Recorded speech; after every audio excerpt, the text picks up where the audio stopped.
Hello student, Anshu ज्ञान education YouTube channel में आप सभी का स्वागत है। तो आप लोग कैसे हैं कमेंट में बताइए।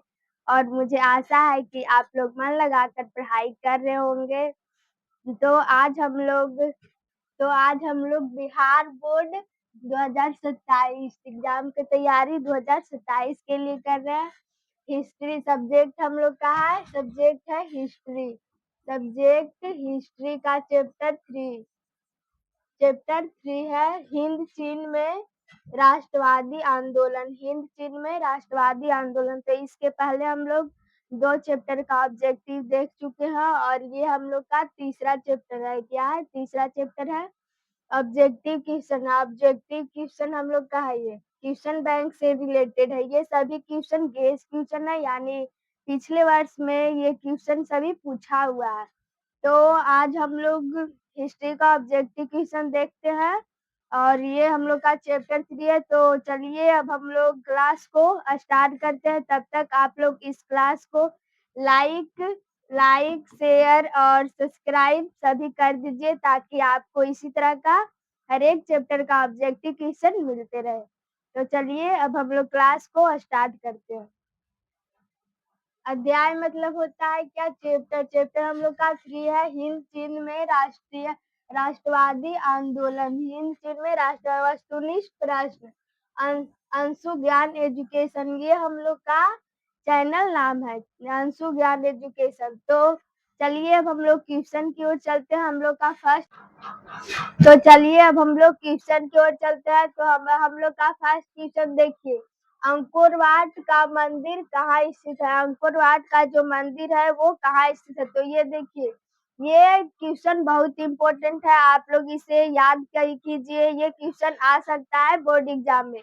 देखिए ये 2012 में पूछा हुआ क्वेश्चन है, 2019 में भी पूछा है और 2015 में भी पूछा है, फिर 2012 में पूछा है। तो ऑप्शन इसका ए में है वियतनाम, ऑप्शन ए में वियतनाम, बी में है थाईलैंड, सी में है लाओस, डी में है कंबोडिया।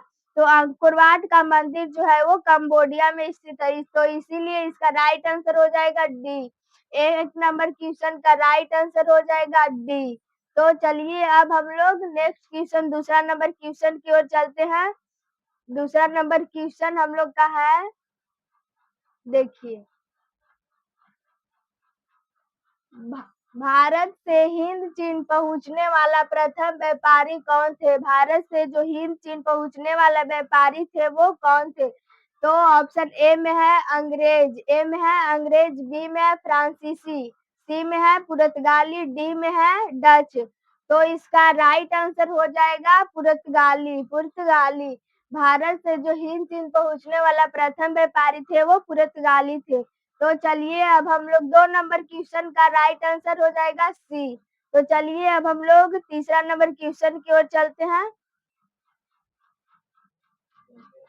तीसरा नंबर क्वेश्चन हम लोग का है, देखिए, मार्च 1946 में फ्रांस और वियतनाम के बीच होने वाला समझौता किस नाम से जाना जाता है? किस नाम से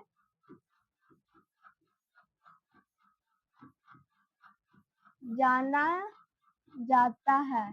फ्रांस और वियतनाम के बीच जो समझौता हुआ था वो किस नाम से जाना जाता है? तो ऑप्शन देखिए हम लोग का ए में है जेनेवा समझौता, बी में है हरनोई समझौता, सी में है पेरिस समझौता और डी में है धर्मनिरपेक्ष समझौता।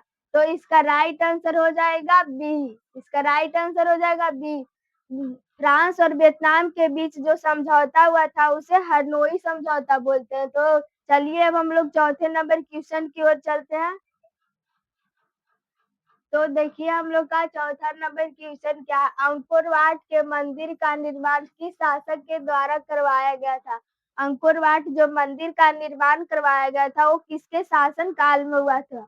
तो देखिए ऑप्शन ए में है हम लोग का सूर्यवर्मन द्वितीय, बी में है नरोत्तम सिंहानुक और सी में है कुशांग। ऑप्शन डी में है जो, देखिए, इनमें से कोई नहीं। तो इसका राइट आंसर हो जाएगा ए। इसका राइट आंसर हो जाएगा ए, इसका राइट आंसर हो जाएगा सूर्यवर्मन द्वितीय। अंकुर वाट मंदिर का निर्माण सूर्यवर्मन द्वितीय ने करवाया था। तो चलिए हम लोग 5वां क्वेश्चन की ओर चलते हैं।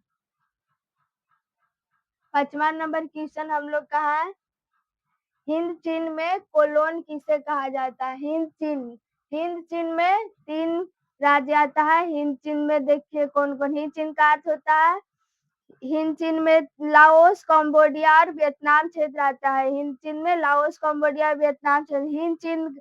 हिंद चीन में देखिए इसका तो इसका ऑप्शन हो जाएगा ए में हिंद चीन में कोलोन किसे कहा जाता है? तो ए में विद्यार्थी को, बी में है सैनिकों को, सी में है फ्रांसीसी नागरिकों को, डी में है चीनी नागरिकों को। तो इसका हिंद चीन में कोलोन किसे कहा जाता? तो फ्रांसीसी नागरिकों को कोलोन कहा जाता था हिंद चीन में। तो इसका राइट आंसर हो जाएगा सी। 5वां के राइट आंसर हो जाएगा सी। तो चलिए अब हम लोग 6ठा क्वेश्चन की ओर चलते हैं।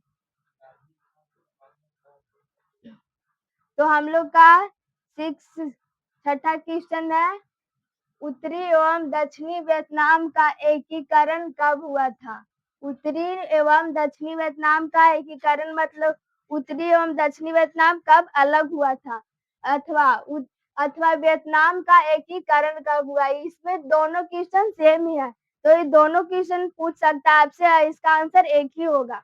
तो ऑप्शन ए में है 19 अप्रैल 1975 में, ऑप्शन ए में 1975, बी में है मई 1970 और सी में है जुलाई 1965, डी में है जून 1960। तो इसका उत्तरी एवं दक्षिणी वियतनाम का एकीकरण अप्रैल 1975 में हुआ था। तो इसका राइट आंसर हो जाएगा ए 1975 में। तो चलिए अब हम लोग 7वां क्वेश्चन की ओर चलते हैं। 7वां नंबर क्वेश्चन हम लोग का है,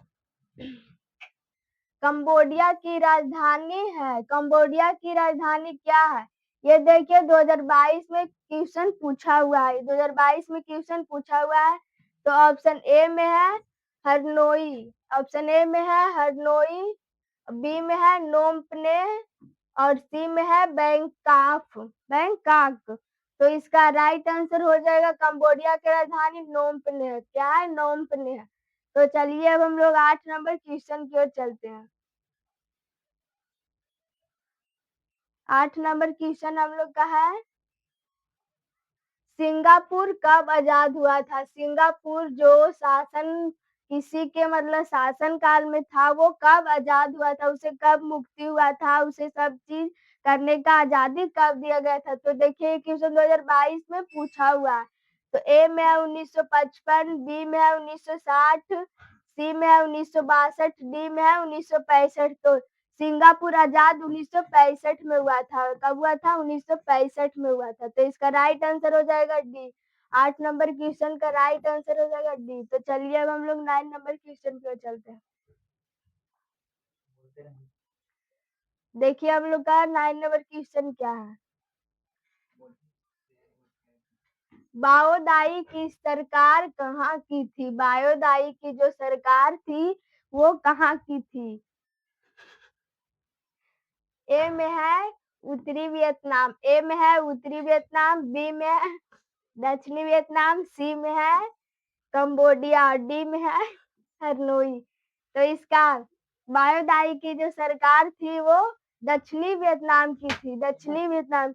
तो इसका राइट आंसर हो जाएगा बी। 9 नंबर क्वेश्चन का राइट आंसर बी हो जाएगा।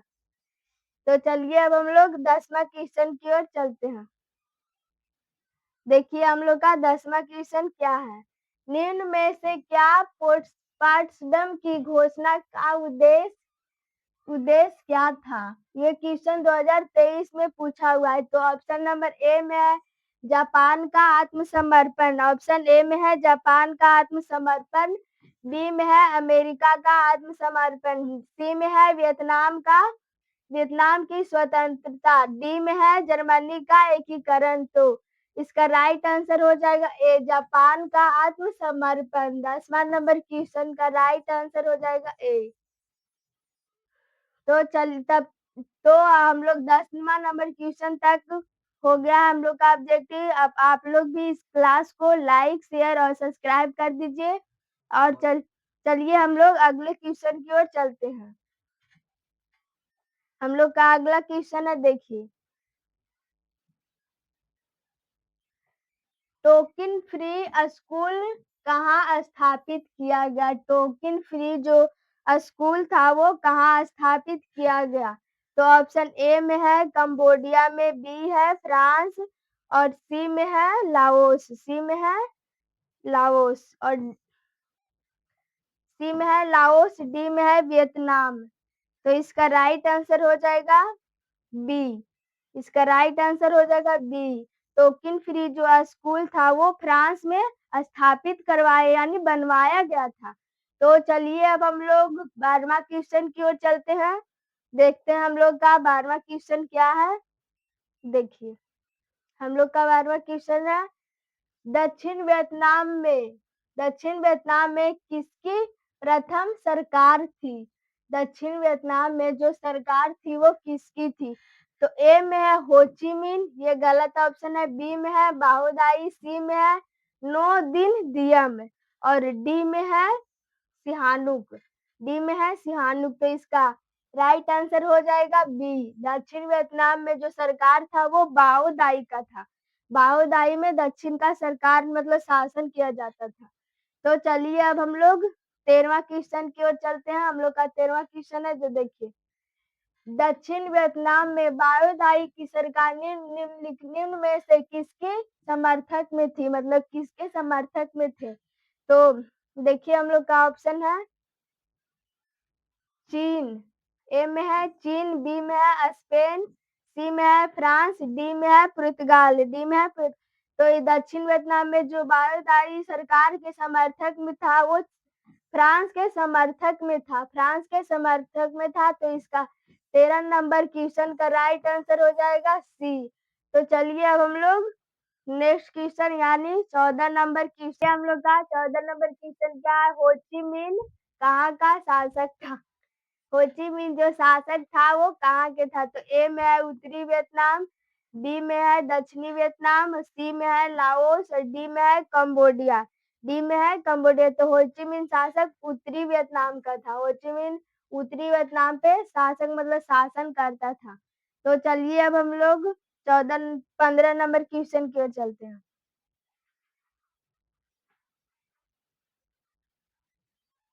देखिए हम लोग का 15 नंबर क्वेश्चन का 1954 के जेनेवा समझौता के क्रियान्वयन की देखभाल हेतु गठित त्रिसदस्यीय अंतर्राष्ट्रीय निगरानी आयोग का सदस्य निम्न में से कौन नहीं था? ये 2025 में पूछा हुआ क्वेश्चन। ए में है भारत, बी में है कनाडा, सी में है पोलैंड, डी में है फ्रांस। तो इसका राइट आंसर हो जाएगा डी।